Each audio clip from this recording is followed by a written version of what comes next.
आपने जुर्म की दुनिया के ऐसे कई सारे किस्से सुने होंगे जिसे सुनकर आपकी रूह कांपी होगी।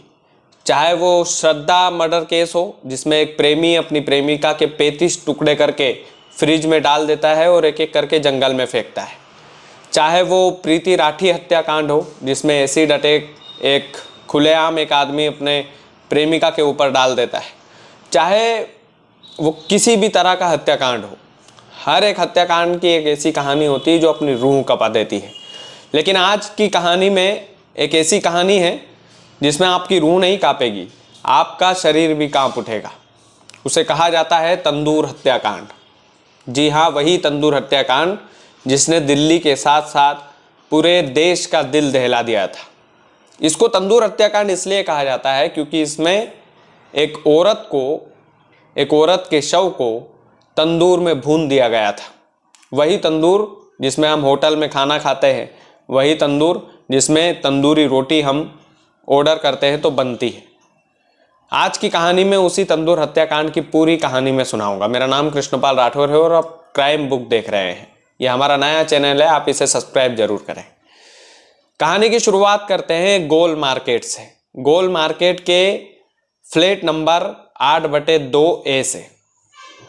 ये फ्लैट नंबर वो फ्लैट नंबर है जहां पर एक कांग्रेस नेता रहता था जिसका नाम सुनील शर्मा था और उसकी पत्नी का नाम नैना साहनी था। ये दोनों बहुत खुशमिजाज थे, बहुत अच्छी ज़िंदगी इनकी चल रही थी। और एक दिन ऐसा आता है 2 जुलाई 1995 में कांग्रेस नेता लेट नाइट अपने घर पहुंचते हैं। जिसका नाम सुनील शर्मा था वो लेट नाइट अपने घर आता है और जब वो घर आता है तो वो देखता है कि फ़ोन पर उसकी पत्नी किसी से बात कर रही है। उसके बाद में उसकी पत्नी हड़बड़ाकर फ़ोन काट देती है उसके पति को देखकर। उसका पति उसी फ़ोन से दोबारा फ़ोन मिलाता है उसी नंबर पर जिस पर नैना बात कर रही होती है। सुशील उस पर फ़ोन मिलाता है तो नैना का एक दोस्त अब्दुल से वो बात कर रही थी। उधर से अब्दुल की आवाज़ आती है। सुशील फ़ोन बेड पर जोर से डालता है और उसके बाद में नैना पर ताबड़तोड़ फायरिंग कर देता है।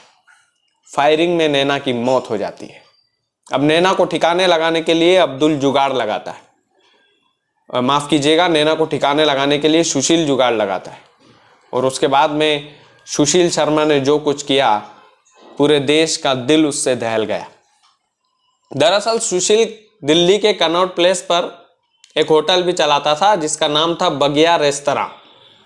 उस होटल में वो नैना के शव को ले जाता है ठिकाने लगाने के लिए।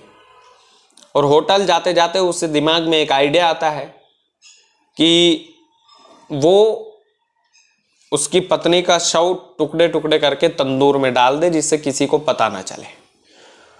वो होटल पहुंचता है और उसकी पत्नी का शव गाड़ी से निकालता है, उसके टुकड़े टुकड़े करता है और अपने नौकर से बोलता है कि जाकर के बहुत सारी मात्रा में बटर लेकर आ। जो रोटी पर हम बटर लगाते हैं वो उसने मंगवाया और उसके पत्नी के जो शरीर के जो टुकड़े टुकड़े किए थे उसने उस टुकड़ों पर वो बटर लगाता है और फिर तंदूर में शरीर के सारे टुकड़े इकट्ठा करके तंदूर में झोंक देता है। आग की लपटें जो है वो भारी मात्रा में निकलती है। कनॉट प्लेस पर फुटपाथ पर एक महिला सोई हुई होती है। वो जोर जोर से उन आग की लपटों को देखकर चिल्लाती है। उसे लगता है कि ये आग लग गई है। और जब वो महिला चिल्लाती है तो पास में ही पुलिस गश्त कर रही थी। दिल्ली जैसी राजधानी में पुलिस की कोई कमी नहीं है। पुलिस फोर्स वहाँ पर भारी मात्रा में तैनात रहता ही है। तो जैसे ही पुलिस दौड़कर उस महिला के पास आती है तो महिला से पूछती है कि क्या हो गया, आप इतना शोर क्यों मचा रहे हो।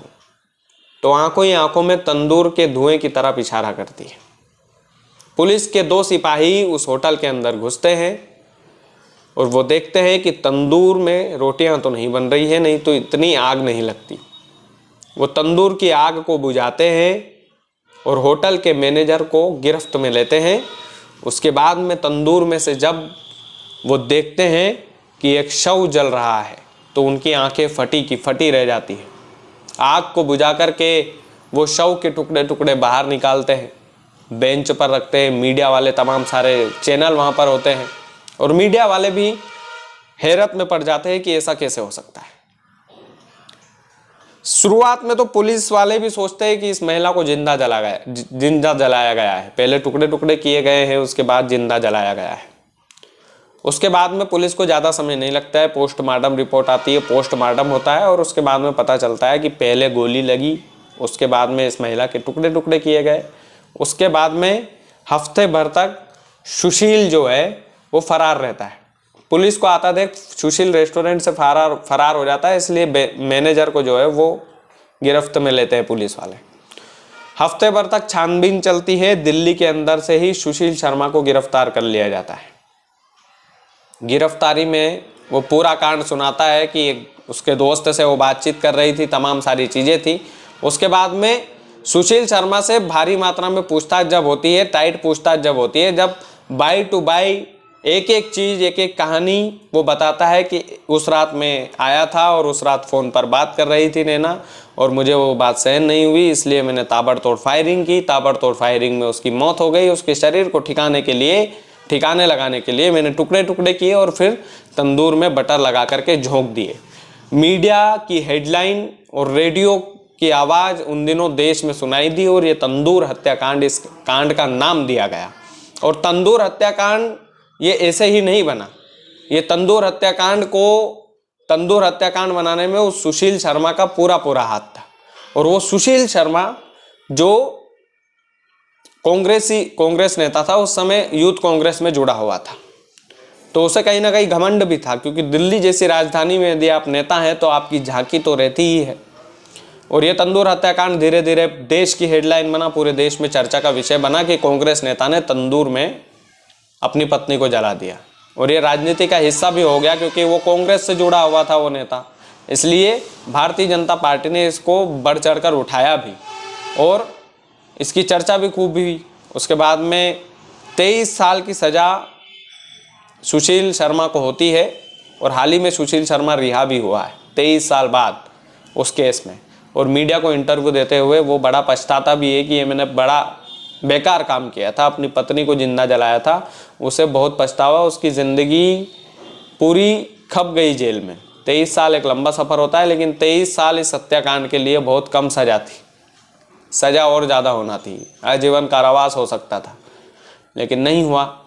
बाकी ये तंदूर हत्याकांड की एक कहानी थी जिसे मैंने आपको सुनाया है, सरल शब्दों में सुनाया है। 2 जुलाई 1995 की ये घटना है, रात के 1-1:30 बजे की घटना है।